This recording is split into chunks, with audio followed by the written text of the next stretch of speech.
За өдрийн мэнд төргий. За тэгэхээр ер нь бол өнөөдөр нийгмийн даатгалын талаар бол нэлээд асуулт явуулчлаа. Тэгэхээр сая бид нар өнөөдөр үдээс өмнө хүн амын хувь хүний орлогын албан татврын тухай хуулийг баталчлаа. Тэгээ үүгээр бол нэг шатлал нэмэгдүүлсэн. Үүнээс цаашаа улбаалаад яг одоо процессын шинжилэл, ер нь бол тогтолцооны шинжилэл гэдэг юм хийх төлөвлөгөө байгаа юу? Өөрөөр хэлэх юм бол бид нар Монголиа бий болголоо, баримт бий болголоо, такс бий болголоо тийм ээ. Дээрээс нь хувь хүн жил болгон өөрийнхөө тайлан гаргах үүрэгтэй болсон.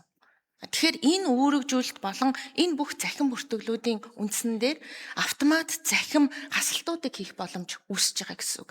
Тэгэхээр хүн амын хувь хүн орлогын албан татвар төлөхдөө орлого нь тодорхой байна. Дээрээс нь хасагдах зарлуудыг бид нар тодорхойлж гаргаж чадах болж байгаа. Тэгэхээр үүн дээрээ үндэслээд жишээлх юм бол түрээсийн орлого эсвэл ипотекийн хүү. Дээрээс нь улсын одоо юу гэдгийг итгэмжлэгдсэн сургууль сурж байгаа хүүхдийн сургалтын төлбөр. Мөн одоо хүнсний сагсан дахь бүтээгдэхүүний худалдан авалт гэдэг юм уу тийм ээ. Иймэрхүү байдлаар яг одоо хасагдах зарлуудыг тодорхойлж оруулаад тэр нь өөрөө автоматар нөгөө баримтаас нөгөө Монголиагаас татагдаж ордог болоод эхлэх юм бол энэ нь хувь хүн болгон дээр жишээл тодорхой нэг X дүнгээр хаснаа гэдэг ерөнхийлөн хасалт биш. Тухайн хүн хэрэглэн дээрээсээ өөрийн одоо жишээлбэл 2 сая хүртэлх цалинтай хүн бол илүү гаргаж татвар төлөх мөнгө бараг үлдэхгүй байхгүй юу? 3 сая хүрэхэд ч бараг үлдэхгүй гэсэн үг. Тэгэхээр иймэрхүү нөхцөл байдал руу, иймэрхүү тайлгналын систем рүү оруулах тийм төлөвлөгөө байна уу? Үүн дээрээ энэний давуу тал үүсэх нь болохоор нөгөө эрсдлийн хяналтыг тавьж чадна. Бүх зүй одоо орлого, зардал бүртгэлжих боломжийг гаргана. Дээрээс нь хувь хүн болгон дээр татварын зардлаа тайлганадаг болоод эхлэх юм бол нөгөө санхүүгийн хариуцлага чинь нэмэгдэж орж ирж байгаа. Хэрвээ зардлаа тайлгнаж чадахгүй бол за ерхий цайд хариулъя. Тэгээ ер нь жил болгон бид нэр төсөв барихтаа ийм орлого зарлагын бүртгэлтэй л нэг ийм төсөв бариад байл л да. Тэгээ энэ төсөв болвол өөрөө энэ төсвийн бодлого өнөөдрийн хүчин төгөлдөр мөрдөж байгаа хууль бол үнэхээр хоцрогдсон. Одоо бид нар яаралтай ядаж хувийн компани бол жишээ нь манай компани хэдийн хэмжээний хөрөнгөтэй гэдэргээ тодорхойлж иж орлого зарлага тавьж төсөө баталдаг. Тэгээ одоо гишүүдийн яриад тэр акварл суурь руу орох ёстой гэдэг бол би бол зарчмыг маш зөв гэж бодож. Энд тэгтээ мэдээж нэг багада 5 жил хэрэгтэй. Тэгэхээр намрын төсөв дээр бол энэ алхмаа бол хийя. Ядаж төр хөрөнгөө тоол гэдэг.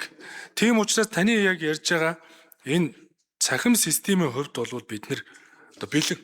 Жишээ нь одоо нөөтийн системийг олон жил одоо хувийн хвшлийг хүртэл оролцуулж шийдлээ шүү дээ. Түүний хүчинд өнөөдөр засгийн газрын гишүүд, их хурлын гишүүд ч гэсэн би их хурлын дарга багт өгсөн. Тэр дашборд дээр real timer мэдээлэл харж байгаа. Өнөөдөр тэр аймаг тэр бараа бүтээгдэхүүний үн ямар байгаа юм? Гайлар хэдэн машин гарсан, хэдэн тонн нүүрс тээвэрлсэн бэ гэдгийг бүр яг real timer харж байгаа. Энэ бол нөөтийн системийн data exchange хийж байгаа мэдээлэл. Яг үүнтэй холбогдуулаад энэ эдийн засгийн эрх чөлөөнийг дагсан 99 хууль дээр бол цахим ашиглаж татвар халамж бусад эдийн засгийн бодлогыг их хөгжил суурилж шийдвэрлэнэ гэдэг одоо заалтыг бичсэнд бол би их олзуурч. Энэ бол цахим шилжилтийн одоо цэг хатгаж байна гэдээ би хэлээд байгаагийн шалтгаан. Тэгэхээр энэ хууль гарцсанаар бол цахимаар компаниаж байгуулна, хяналтаач тавина, эрсдлээж үнэлнэ, эрсдэл үнэлсэн байхад зөвшөөрлөнд сунгагдана, хяналтын системч тодорхой байна. Үүнийх нэгнээс асуугаад байх шаардлагагүй. Энэ тохиолдолд төрийн алба тайлан тавиад энд орж иж гүйцэтгэл тавиад ямар шаардлага болчих. Тэгэд торгуул, зөрчил бүх асуудал системээрээ шийдэгдэл явцдаг байвал ийм. За уян гишүүний 1 минут.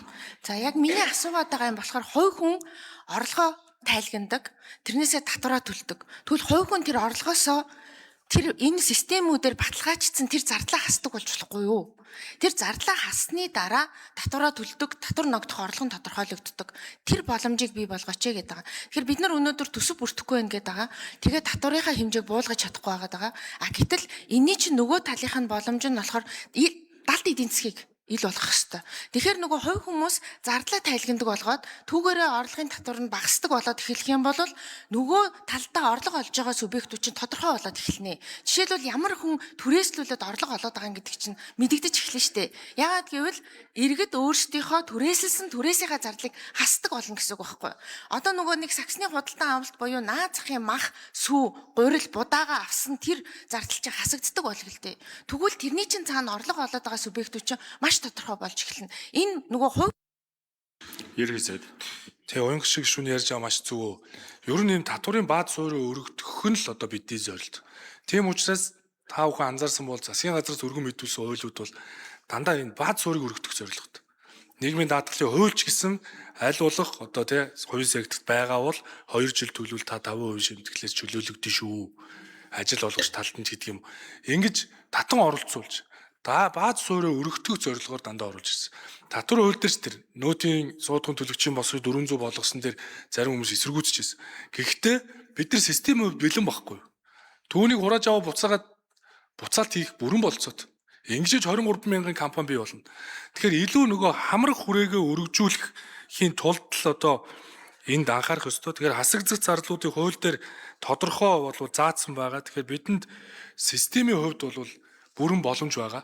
Тэгэхээр та бүхэн дэмжүүл одоо ингээд яг заалт болгон дээр заацнууд дээр өөрчлөлт хийчихвэл За, улсын хурлын хилцүүлгийн цаг дуслаа. Ерхий сайд